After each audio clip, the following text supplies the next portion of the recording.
ಕುವೆಂಪು ಹುಟ್ಟಿದ ದಿನವಾದ ಡಿಸೆಂಬರ್ 29ನ್ನು ವಿಶ್ವ ಮಾನವ ದಿನವಾಗಿ ಪ್ರತಿ ವರ್ಷ ಆಚರಿಸಲಾಗುತ್ತಿದೆ. ಈ ಸಂದರ್ಭದಲ್ಲಿ ಕುವೆಂಪು ಅವರ ಸಂಕ್ಷಿಪ್ತ ಪರಿಚಯವನ್ನ ನೋಡೋಣ. ಕುವೆಂಪು ಅವರ ಪೂರ್ಣ ಹೆಸರು ಕುಪ್ಪಳ್ಳಿ ವೆಂಕಟಪ್ಪ ಪುಟ್ಟಪ್ಪ. ಇವರ ಕಾವ್ಯನಾಮ ಕುವೆಂಪು. ಇವರು ತಮ್ಮ ಕಾವ್ಯನಾಮದಿಂದಲೇ ಲೋಕದಲ್ಲಿ ಪ್ರಸಿದ್ಧಿಯನ್ನ ಪಡೆದಿದ್ದಾರೆ. ಕುವೆಂಪು ಅವರು ಡಿಸೆಂಬರ್ 29, 1904ರಂದು ಜನಿಸ್ತಾರೆ. ಕುವೆಂಪು ಬದುಕಿ ಬಾಳಿದ್ದು 20ನೇ ಶತಮಾನದಲ್ಲಿ. ಕುವೆಂಪು ಅವರ ಜನ್ಮಸ್ಥಳ ಚಿಕ್ಕಮಗಳೂರು ಜಿಲ್ಲೆಯ ಕೊಪ್ಪ ತಾಲೂಕಿನ ಹಿರೇಕೋಡಿಗೆ. ಕುವೆಂಪು ಅವರು ನೆಲೆಸಿದ ಊರು ಶಿವಮೊಗ್ಗ ಜಿಲ್ಲೆಯ ತೀರ್ಥಹಳ್ಳಿ ತಾಲೂಕಿನ ಕುಪ್ಪಳ್ಳಿ. ಕುವೆಂಪು ಅವರನ್ನ ಕೆ.ವಿ. ಪುಟ್ಟಪ್ಪ, ರಸಋಷಿ, ಜಗದ ಕವಿ, ಯುಗದ ಕವಿ, ಮಲೆನಾಡಿನ ಕೋಗಿಲೆ ಹೀಗೆ ನಾನಾ ಹೆಸರುಗಳಿಂದ ಕರೆಯಲಾಗ್ತಿತ್ತು. ಕುವೆಂಪು ಅವರ ತಂದೆ ವೆಂಕಟಪ್ಪ ಗೌಡ, ತಾಯಿ ಸೀತಮ್ಮ. ಕುವೆಂಪು ಅವರ ಪತ್ನಿಯ ಹೆಸರು ಹೇಮಾವತಿ. ಇವರು ವಿವಾಹವಾಗಿದ್ದು ಏಪ್ರಿಲ್ 30, 1937ರಂದು. ಕುವೆಂಪು ದಂಪತಿಗಳಿಗೆ 4 ಜನ ಮಕ್ಕಳು. 2 ಗಂಡು ಮಕ್ಕಳು, 2 ಹೆಣ್ಣು ಮಕ್ಕಳು. ಪೂರ್ಣಚಂದ್ರ ತೇಜಸ್ವಿ ಮತ್ತು ಕೋಕಿಲೋದಯ ಚೈತ್ರ ಗಂಡು ಮಕ್ಕಳಾದ್ರೆ ಇಂದುಕಲಾ ಮತ್ತು ತಾರಿಣಿ ಹೆಣ್ಣು ಮಕ್ಕಳು. ಕುವೆಂಪು ಅವರ ಬಾಲ್ಯದ ಶಿಕ್ಷಣ ಕೂಲಿ ಮಠದಲ್ಲಿ ಆಯಿತು. ಇವರ ಮಾಧ್ಯಮಿಕ ಶಿಕ್ಷಣ ತೀರ್ಥಹಳ್ಳಿಯ ಆಂಗ್ಲೋ ವರ್ನಾಕ್ಯುಲರ್ ಶಾಲೆಯಲ್ಲಿ ಮತ್ತು ಪ್ರೌಢ ಶಿಕ್ಷಣ ಮೈಸೂರಿನ ವೆಸ್ಲಿಯನ್ ಹೈಸ್ಕೂಲ್ನಲ್ಲಾಯಿತು.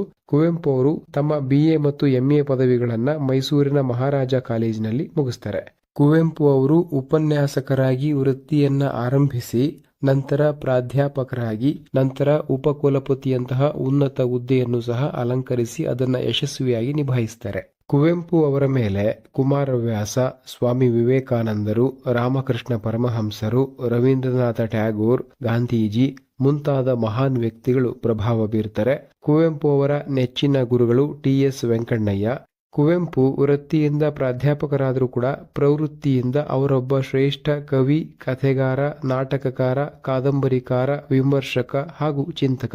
ಹಾಗಾಗಿ ಕವಿತೆ, ಕಥೆ, ಸಣ್ಣ ಕಥೆ, ಪ್ರಬಂಧ, ನಾಟಕ, ವ್ಯಕ್ತಿ ಪರಿಚಯ, ಕಾದಂಬರಿ, ವಿಮರ್ಶೆ, ಮಹಾಕಾವ್ಯ ಹೀಗೆ ಸಾಹಿತ್ಯದ 10 ಹಲವು ಪ್ರಕಾರಗಳಲ್ಲಿ ಒಂದ್ ರೀತಿ ಆಡುಮುಟ್ಟದ ಸೊಪ್ಪಿಲ್ಲ, ಕುವೆಂಪು ಬರೆಯದ ಸಾಹಿತ್ಯವಿಲ್ಲ ಎನ್ನುವಂತೆ ಬಹುತೇಕ ಪ್ರಕಾರಗಳಲ್ಲಿ ತಮ್ಮ ಸಾಹಿತ್ಯ ಕೃಷಿಯನ್ನ ಕುವೆಂಪು ಮಾಡಿದ್ದಾರೆ.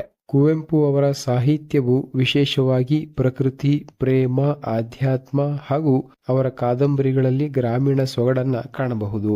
ಕುವೆಂಪು ಅವರ ಪ್ರಮುಖ ಕೃತಿಗಳು ಕವನ ಸಂಕಲನಗಳು ಕೊಳಲು, ಪಾಂಚಜನ್ಯ, ಪಕ್ಷಿಕಾಶಿ, ಪ್ರೇಮ ಕಾಶ್ಮೀರ, ಹಾಗೆಯೇ ಕಥಾ ಸಂಕಲನಗಳು ನನ್ನ ದೇವರು ಮತ್ತು ಇತರ ಕಥೆಗಳು, ಸನ್ಯಾಸಿ ಮತ್ತು ಇತರ ಕಥೆಗಳು, ಹಾಗೆಯೇ ಮಕ್ಕಳ ಪುಸ್ತಕಗಳು ಅಮಲನ ಕತೆ, ಮೋಡಣ್ಣನ ತಮ್ಮ, ಬೊಮ್ಮನಹಳ್ಳಿಯ ಕೆಂದ್ರೆಜೋಗಿ, ಹಾಗೆಯೇ ಕಾದಂಬರಿಗಳು ಕಾನೂರು ಹೆಗ್ಗಡತಿ, ಮಲೆಗಳಲ್ಲಿ ಮದುಮಗಳು, ವಿಮರ್ಶಾ ಸಂಕಲನಗಳು ತಪೋನಂದನ, ರಸೋವೈಸಹ, ನಾಟಕಗಳು ಜಲಗಾರ, ಯಮನ ಸೋಲು, ಬೆರಳಿಗೆ ಕೊರಳ್, ಇವರ ಆತ್ಮಕಥನ ನೆನಪಿನ ದೋಣಿಯಲ್ಲಿ.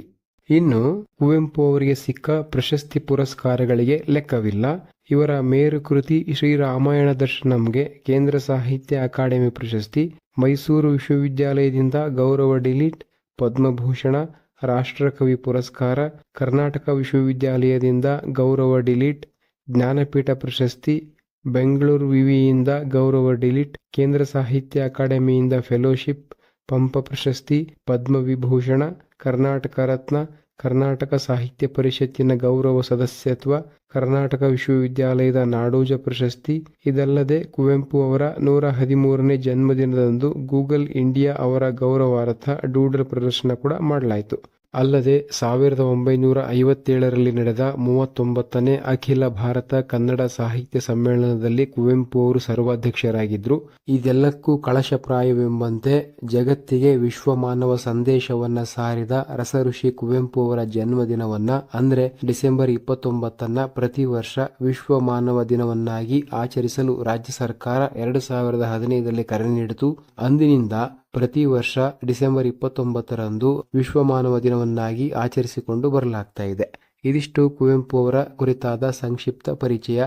ಈ ಮಾಹಿತಿ ನಿಮಗೆ ಇಷ್ಟವಾದರೆ ದಯವಿಟ್ಟು ಒಂದು ಲೈಕ್ ಕೊಡಿ, ಹಾಗೆಯೇ ನಮ್ಮ ಚಾನಲ್ಗೆ ಸಬ್ಸ್ಕ್ರೈಬ್ ಆಗಿ. ನಮಸ್ಕಾರ.